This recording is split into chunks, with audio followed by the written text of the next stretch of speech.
Bapak bisa membangun infrastruktur yang rapi gitu agar bisa dilirik ya, Pak. Iya, Pak, kita punya brand pariwisata provinsi ada di Kerinci. Artinya potensi kita bagus di provinsi ada di Kerinci. Iya, Sampai hari ini itu hanya tempat pariwisata, objek wisata, betul. bukan menjadi tujuan wisata. Betul sih. Di Bali, di Sumatera Barat, dan di banyak daerah di Indonesia, apalagi sekarang di Pulau Babel itu sebanyak sekali, ya, objek-objek yang dibangun menjadi tujuan wisata. Apa yang terjadi? Orang bisa bangun hotel, restoran, segala macam. Ekonomi tumbuh secara otomatis.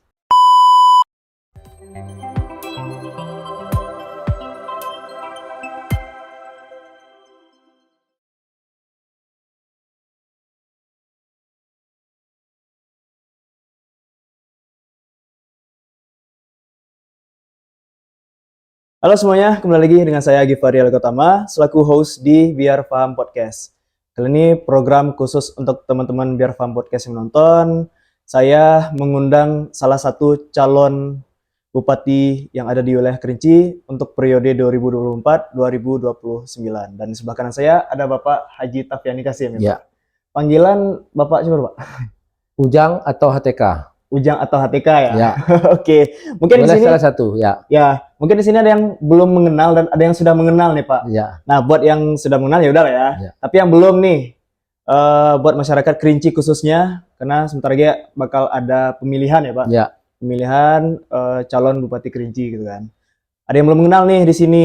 Mungkin bisa di-spill ke teman-teman secara singkat biografi dari seorang Bapak Ujang, Bapak Ya. Tafiani Kasim gitu. Ya, secara singkat bahwa saya Tafiani Kasim, biasa dipanggil Ujang, Ya. atau terakhir ini dalam kancah politik biasa dipanggil Pak HTK, dan saya lahir di Desa Keluru, lebih kurang 50 tahun yang lalu, kemudian SD di Keluru, SMP Pulau Tengah, dan SMA di SMA 2 Sungai Penuh, kemudian melanjutkan pendidikan di Akademi Manajemen Informatika di Padang, Sumatera Barat.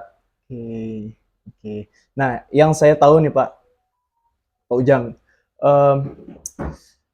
saya tahu background Bapak sebelumnya itu adalah seorang bisnismen. Nah, awal mula Bapak merintis bisnis itu bisnis apa, Pak? Jadi awal mulanya saya dalam waktu masih kuliah, saya itu sudah memulai sebagai salesman di Padang, Kota Padang zaman itu, kan belum ada handphone ya. Kemudian itu tahun berapa, Pak? Itu semulai tahun lebih kurang tahun 86-87. Jadi waktu masih semester 3 atau semester 4 saya sudah bekerja sebagai salesman. Kemudian juga mengajar di lembaga pendidikan komputer ya. Waktu itu kami mengajar Wostar dan Lotus. Mungkin yang senior mungkin kalian tidak tahu ya Wostar dan Lotus. Wostar dan Lotus. Zaman 80-an 90-an ya. Kemudian juga disitulah saya mulai belajar berbisnis, karena saya setelah sebagai sales itu terakhir saya sales komputer PC. Komputer PC ya? Ya, komputer PC. Jual komputer nih? Iya. Dulunya. Kemudian saya mulai menawarkan dari orang ke orang, dari kantor ke kantor. Kemudian 1 tahun kemudian bahwa waktu itu saya ingat tahun 80 berapa saya lupa, bahwa itu tidak bisa lagi dijual begitu saja tapi harus pakai perusahaan. Nah, disitulah saya mulai bikin CP. Nah, mulai bikin CP karena tidak bisa lagi dijual langsung, harus ada CP-nya. Mulailah saya bikin perusahaan di bidang itu. Nah, kemudian sudah itu tidak ada SPK lagi karena paketnya semakin besar, kan harus tender. Tender akhirnya ya ikut tender, bikin tambah perusahaan, tambah klasifikasi perusahaan, dan juga sudah merambah ke yang lain, bidang pertanian, perkebunan, dan sebagainya gitu. Nah, jadi kemudian bahkan masuk di bidang konstruksi juga. Jadi saya mengawali usaha itu mulai dari kuliah ya, belajar otodidak juga, kemudian membuat perusahaan kecil ya, kemudian sampai terakhir itu saya klasifikasi tender sudah masuk kemana-mana gitu, dan macam-macam sektor sudah saya alami gitu, termasuk juga bidang fisik gitu.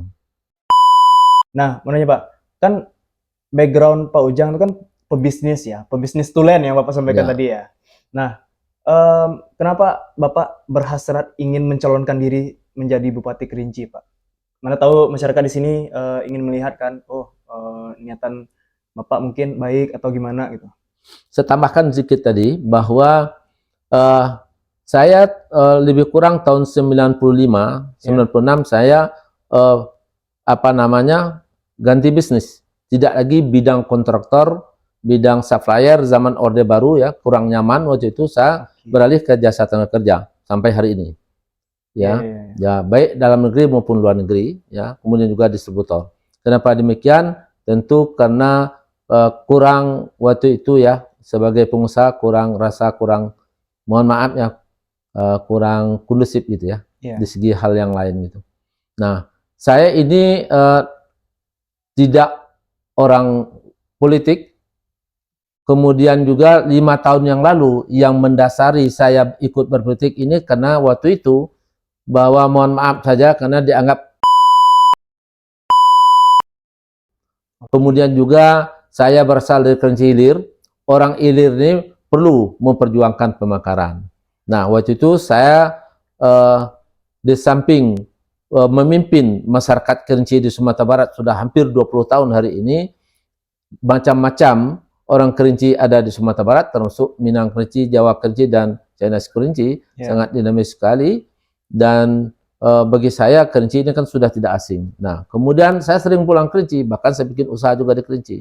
Nah, keluhan-keluhan ini sehingga saya terpanggil bahwa Kerinci ini sebelumnya dipimpin oleh birokrat, TNI, dan juga akademisi. Nah, masyarakat memandang bahwa Kerinci itu tidak ada perubahan yang signifikan, hanya normatif saja. Sementara potensi SDM dan potensi alam di Kerinci luar biasa.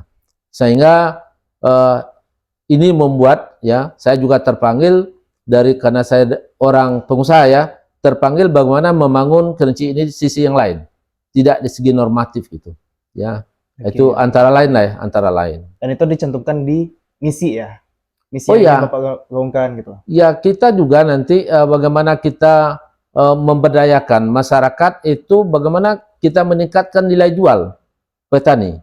Karena kita di Kerinci ini hilir sama hulu kebutuhannya hampir sama tapi berbeda.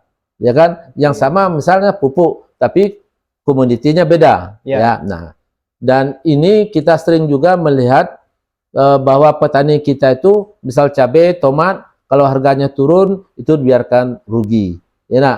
Kemudian kemarin yang baru-baru ini manggis biasa 36.000 sampai 1 kilo, kemarin 8.000. Pasar luar negeri tetap saja gitu. Kenapa? Stabil ya? Iya, stabil saja gitu. Artinya Pak, ada yang salah gitu. Nah, campur tangan pemerintah daerah di sini sangat dibutuhkan. Ya kan? Seperti jeruk sekarang, petani jeruk menjerit sekarang, mengeluh, persoalan tidak ada solusi.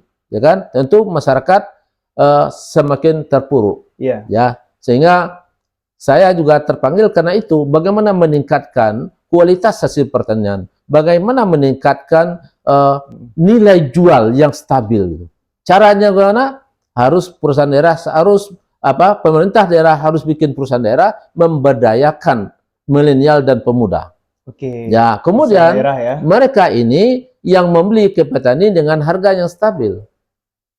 Kemudian mereka ini mau dijual kemanapun juga, ya tentu pasar luar. Nah, baik dalam negeri maupun luar negeri gitu. Sehingga pemerintah dapat uang juga, pemuda kita berdayakan, petani sejahtera gitu. Ya, artinya semua elemen bersatu ya Pak untuk membangun perekonomian yang ada di Kerinci gitu ya.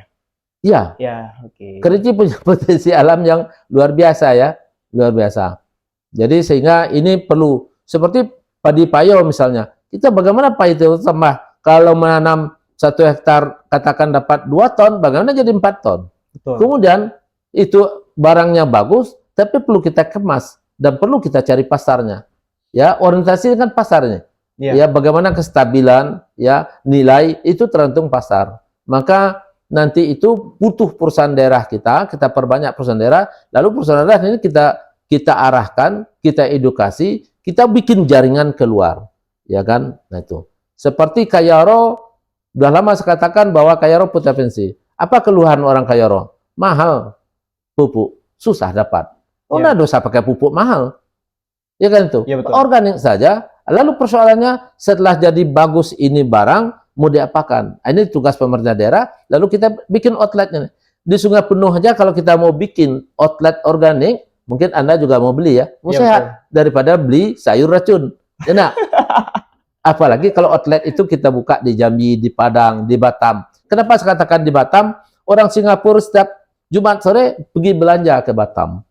Nah, dari dia beli yang racun, Ya, ini ada yang organik, tentu pilihan mereka. Tidak perlu kita pasarkan ke Singapura. Nah, ini inovasi-inovasi sesuai dengan visi-visi kita, ya.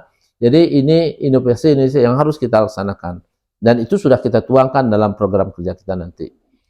Kemudian sejalan dengan ini perlu saya sampaikan juga terkait dengan visi-misi tadi, pemberdayaan bagaimana membuat pemuda kita memiliki kemampuan daya saing. ya, Bagaimana membuat pemuda kita kompeten itu sangat dibutuhkan di Kerinci ini. Orang Kerinci unggul secara SDM. S2, S3 pun kita sudah banyak punya. ya, Persoalannya belum ada solusi setelah mereka mendapatkan mau kemana. Nah, inilah peran dari pemerintah daerah bahwa mereka ini harus diberi ya suatu edukasi atau pelatihan bagaimana mereka memiliki kemampuan untuk jadi wirausaha ya, atau dia mampu memasuki dunia kerja. ya, ya, ya. Nah, saya 5 tahun yang lalu sudah mendirikan Forum Pemuda Kreatif Sakti Alam Kerinci. Tujuannya apa? Bagaimana pemuda-pemuda kita ini keluar dari persoalannya, Ya, menjawab daripada persoalan yang mereka miliki. Mereka harus keluar, bekerja, cari uang, bisa menghidupi 5 orang di rumahnya. Nah, persoalan kita apa? Hari ini yang banyak persoalan kita adalah remaja kita terkait dengan narkoba. Itu yang ditahannya sekarang ada 30. di sini ya, Pak? Iya, saya cek data kemarin. Itu masih banyak dalam proses lagi. Itu karena apa, Pak, menurut Bapak, Pak? Narkoba. Karena ini mereka, ini semacam narkoba ini sudah tidak ada inovasi. Mereka itu tidak tahu jalan menuju kemana. Jadi mereka apabila terbentur, mereka cari jalan pintas yang mudah. Karena ini sebagian besar mereka adalah pengedar loh. Artinya apa? Hanya jual barang kecil begitu, dapat uang banyak kan itu. Ya, Cari yang instan dengan cara yang tidak benar. Nah, kenapa? Inilah peran pemerintah daerah, peran tokoh masyarakat, apalagi ulama kita, nanti kita ikut sertakan bagaimana membangun ya SDM kita ini. Harus bersama-sama berkolaborasi. Membangun itu harus berkolaborasi, tidak bisa pemerintah saja. Nah, ya, maka ya, saya ya. sebelum mencalon ini mendatangi semua komponen orang Kerinci se-Nusantara. Mulai dari Malaysia, Jakarta, mana-mana. Ya. Saya memaparkan kondisi Kerinci, kemudian mengajak peran serta mereka untuk membangun Kerinci ke depan. Terlepas siapapun yang jadi bupati. Mereka juga melakukan keluhan selama ini, kenapa mereka tidak mau berinvestasi, mereka juga mengeluh. Nah, keluhan itu mungkin saya tidak perlu paparkan, tetapi ke depan mereka ini kita perlu sinergikan sama mereka. Ya, tingkatkan silaturahmi, kita rajut lagi kekuatan Kerinci. Karena orang Kerinci di mana-mana hebat. Tetapi kekurangan kita kurang bersatu. Maka peran ini ke depan bagaimana mempersatukan orang Kerinci, bukan orang Kerinci cerai-berai ya, dalam konteks membangun. Ya, oke. Ya, peran daripada mereka. Ya, di Jambi ada yang hebat, di Malaysia ada yang hebat, di Batam ada yang hebat. Nah, kehebatan mereka itu ya berpartisipasilah untuk anak muda di Kerinci ini. Kalau anak mudanya kuat, sehat, sejahtera, pastilah ya masalah hal lain itu berdampak ya baik itu. Ya. Ya. Dan sekarang Bapak mengambil wakilnya dari anak muda. Oh ya, anak muda ini merupakan simbol hari ini bahwa saya berkolaborasi dengan anak muda. Saya mengharapkan wakil ini mempresentasikan, mewakili kaum milenial Kerinci, ya, ya, mudah-mudahan berdampak juga ke Sungai Penuh kan itu. Ya, betul, betul. Kenapa demikian? Karena sekarang sudah waktunya kita memerankan anak muda. Karena untuk menjawab pertanyaan persoalan anak muda di Kabupaten Kerinci, ini masih remaja banyak lagi. Ya. Kalau kita tidak mencari solusi hari ini, ya, maka mereka akan meningkat lagi. Narkoba pernah ada 1 hektar di kota, 1 hektar di kabupaten, ya kan? Nah, hancur generasi ini. Maka saya sengaja ambil anak muda, bagaimana saya nanti berkolaborasi dengan anak muda, ya segmen muda, ya, Ya. ambil alih nih segmen muda. Bagaimana membuat pemuda berdaya saing, mempunyai kemampuan, punya kapasitas, mau apa saja. Ya, katakan tahun ini mau penerimaan ASN di Provinsi Jambi, ya kita hajar. Kalau mereka sudah punya kemampuan, bisa lulus di Tunggal, di Jambi, di mana saja bisa. Nah, karena by system kan sekarang. Ya, ya. Nah, persoalan itu yang kita keluarkan nanti ya. Kemudian juga potensi kita, komoditi kita banyak yang perlu di-upgrade ya. Lalu nanti kita buka pasar. Intikan pasar. Kalau pasar terbuka artinya apa? Kemampuan ya. Apa namanya? Petani ya. Ya. Jadi bagus karena harganya.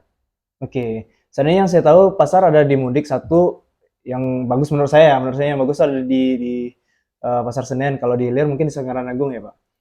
Kalau secara fisik ya pasar ini nanti kita lihat potensi. Oke. Pertama tentu kita melihat jalan ekonomi. Karena itu berpengaruh pada nilai. Ya, artinya berpengaruh pada apa namanya? Biaya. Nah, itu penting. Maka nanti kita coba membangun dari bawah. Apa persoalan masyarakat? Iya. Hari ini kita nampak salah satu sebagian masyarakat kita ya yang membuat kesulitan itu biaya tinggi. Bukan saja di segi pupuk, ya, persoalan-persoalan lain juga biaya produksi. Ya. Nah, misalnya seperti itu. Nah, nanti pasar yang sudah ada yang bagus ya bagaimana itu bisa menjadi PAD, ya nak? Ya. Kemudian yang kurang bagus kita baguskan kalau potensi daerahnya ada. Kan begitu. Ya, betul. Jadi ada bimbingan dari pemerintah daerah arah kita petani hari ini mau tanam tembakau, nanam kacang, jahe, jangan sudah ditanam rame-rame seperti nanam ubi, sudah pasarnya tidak ada lagi. Kan sulit seperti ini. Nah, inilah peran dari perusahaan daerah. Kan jangan tergantung dengan pasar lokal. Buka pasar keluar atau ada inovasi dibeli ini menjadi apa bisa meningkatkan nilai jual. Ya. Ini yang perlu kita. Jadi kita perlu ya inovasi ya kemudian produk-produk yang inovatif. Nah tapi muaranya juga pasar. Nah kalau pasar kita buka tentu kita bicara kualitas. Nah, nah kalau salah satu apa jadi brand kita nanti ya pupuk mahal jangan pakai pupuk. Kita pakai organik. Nah, ya nak. Kalau pasarnya nanti bawa ubi kita, ubi organik, ya nak, singkong kita, singkong organik, mungkin lebih laku daripada keripik belado. Ya nak, keripik belado itu kan dari racun juga itu kan. Nah, misalnya seperti itu ya. Nah, begitu, kira-kira begitu. Oke. Sudah panjang lebar nih program ya yang Bapak sampaikan tadi dari A sampai Z ya. Dan mungkin bisa dibilang apa ya, rangkuman dari misi yang ingin Bapak jalankan kalau seandainya nanti terpilih menjadi Bupati Kerinci ya Pak? Iya, ada banyak hal sebenarnya. Secara internal kita perlu mengacu kepada kemajuan teknologi hari ini. Oke, teknologi lagi nih. Manajemen tata kelola kepemerintahan itu tidak jauh beda dengan apa yang kami lakukan di swasta sebenarnya. Hari ini tidak ada batas waktu dan jarak lagi. Saya bisa memonitor personal maupun tim yang ada di ASN Kerinci itu walaupun saya sedang berada di luar negeri atau sedang jalan-jalan ke kebun, Nggak ada batas waktu dan jarak lagi. Sehingga untuk itu, ya bagaimanapun untuk tata kelola yang baik, bersih, ya, kemudian menerapkan sistem yang profesional, maka kita menggunakan sistem. Nah, mungkin tentu ada hambatan-hambatan, ya tidak serta merta, tentu secara bertahap ini, ya. Nah, kemudian juga kita yang penting kan akhlak juga. Remaja-remaja kita ini ya perlu bukan membangun di sisi lain ya supaya tidak narkoba, kasih dia kegiatan atau cari solusi dia, tapi kalau akhlaknya tidak bagus ini juga tidak ada nilainya. Nah, untuk itu kita nanti bagaimana kita buat bernilai ya sisi yang lain ya secara akademisnya ya secara ilmunya ya kita beri edukasi. Lain sisi kita padatkan harus berakhlak. Nah, kekuatannya di situ. Oke. Pak, menurutnya Pak, tadi Bapak bicara bisnis ya dari awal sampai akhir gitu kan Bapak. Nah, bagaimana Bapak bisa memberdayakan UMKM yang ada? Secara kan saat ini Pak, contohnya ini, saya sekarang membangun bisnis t-shirt nih, brand Sirolo gitu Pak. Jadi kendala di awal memang apa ya? Kebanyakan dari UMKM itu modal, Pak. Nah, pendapat Bapak seperti apa supaya bisa membantu UMKM-UMKM yang Ya ada? kalau modal itu zaman dulu. Oke. Zaman sekarang anak kaum milenial membangun usaha bukan modal yang diutamakan. Ada orang banyak modal, ya kan, pendidikan bagus, tapi tidak berhasil di usaha, ya banyak yang gagal. Iya. Ya, nah, jadi artinya bukan modal yang satu-satunya yang kita andalkan dari sekarang. Sekarang zaman memasarkan produk hari ini orang Amerika bisa beli kok. E-commerce ya. Oh iya, kita bisa terima uang dulu, Iya. ya nak. Iya, betul betul. Barang belum masih di tangan kita sudah terima uang, ya nak. Iya. Nah, sekarang maka itu mari kita bangun inovasi bagaimana membuat pemuda berdaya saing. Kalau pemuda kita sudah punya kemampuan, maka dia pasti ya bisa buka pasar. Ya, pasar bisa buka di mana-mana. Nah, untuk itu apapun produk kita tentu pasar Ya. yang sangat menentukan. Kalau pasar tidak ada, sepi, tentu harga jual juga akan hancur. Oke, berarti perkuat pasarnya ya. Pasar harus diperkuat, tapi nilai kualitas itu harus kita jaga. Oke, produknya maksudnya. Oh iya, Oke. kalau produk tidak kualitas gimana?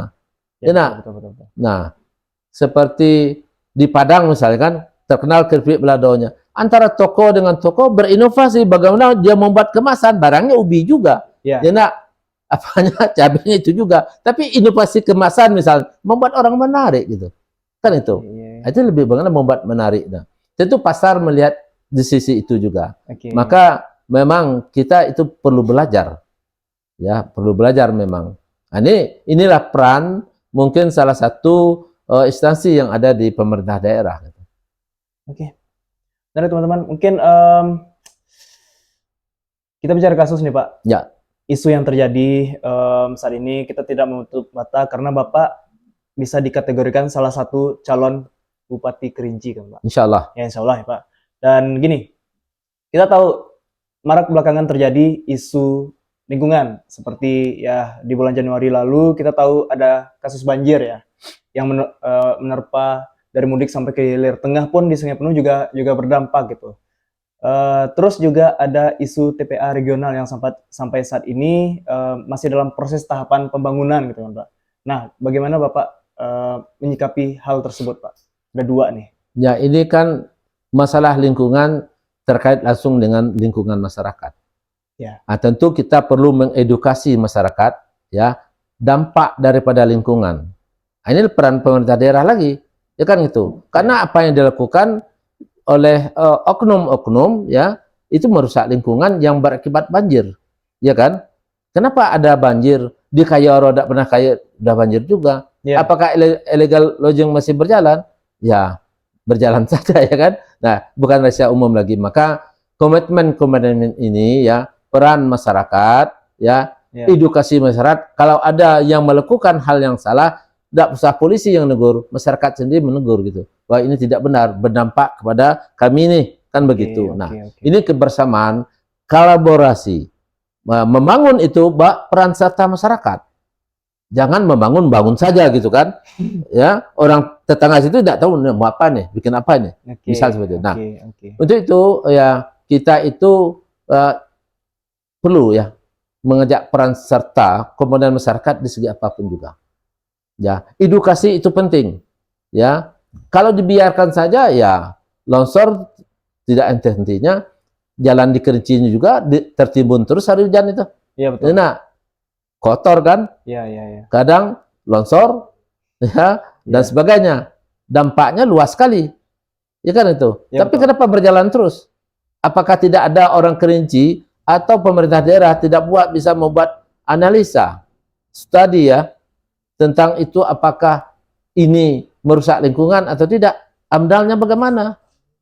Kalau AMDAL-nya sesuai dengan aturan itu tidak terjadi gitu. Iya. Nah, inilah mungkin kita perlu berkolaborasi dengan pihak-pihak yang terkait ya. Pihak-pihak terkait supaya melihat persoalan Kerinci ini perlu bersama-sama.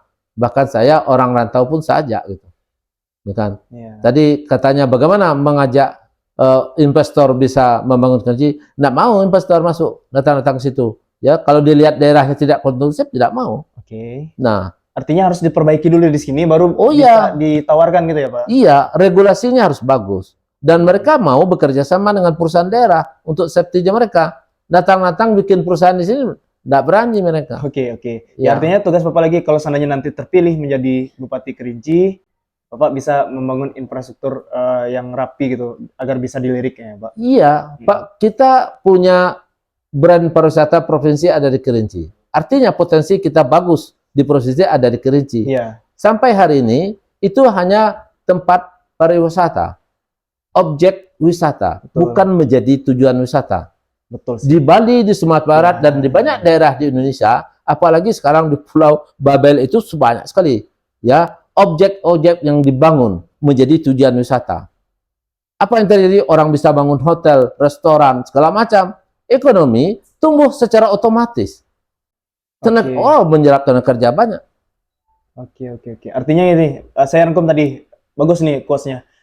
Kerinci ini bukan, Kerinci ini adalah destinasi wisata, tapi bukan tujuan wisata ya? Belum jadi tujuan. Belum jadi tujuan Ya, wisata. kita orang kerja aja malas ke situ. Bagaimana kita menarik orang luar? Oke. Nah, bagaimana membuat orang luar tertarik? Juga saya katakan terakhir saya masukkan ke program itu wisata ziarah. Kerinci berpotensi untuk wisata ziarah juga. Oke. Ya, tapi tidak dibiarkan begitu saja. Di tempat lain tuh betul-betul tak pura-pura aja makam tuh. Ya, nak, dibuat-buat aja. Tapi ceritanya dibikin bagus. Ya, nak, Iya, oke. juru kunci itu ekonomi bagus juga, kehidupan ekonomi kan. Orang tidak berhenti-berhenti berkunjung. 24 jam malah kan. Dan ini masuk ke untuk perbaikannya masuk ke program kerja yang Bapak tawarkan. Oh iya, harus itu. Dia Harus ya, hal-hal Pak? yang mendasar dan kita punya potensi itu. Ya. Tapi orang luar tidak tahu. Ya, saya kan lama di Bandung tuh, Pak. Jadi orang-orang teman-teman saya ya, taunya Kerinci itu ya Gunung Kerinci gitu. Ya, Ya wisata gitu yang dijual kan. Tapi setelah Bapak sampaikan tadi ya ada benar juga. ya memang fakta seperti Ya faktanya itu. seperti itu ya. Fakta seperti itu. Oke. Nah, itulah Oke. mungkin secara drastis mungkin kita tidak bisa lakukan. 5 tahun tidak panjang. Ya, sebentar 5 tahun itu. Ya, jadi kita harus maka berkolaborasi, bersinergi dengan banyak pihak ya untuk bisa keluar dari sini. Kalau merubah Kerinci harus swasta yang bisa membangun Kerinci ini. Karena butuh biayanya besar, butuh Iya. investasi ya. Iya. Dan harus berkolaborasi.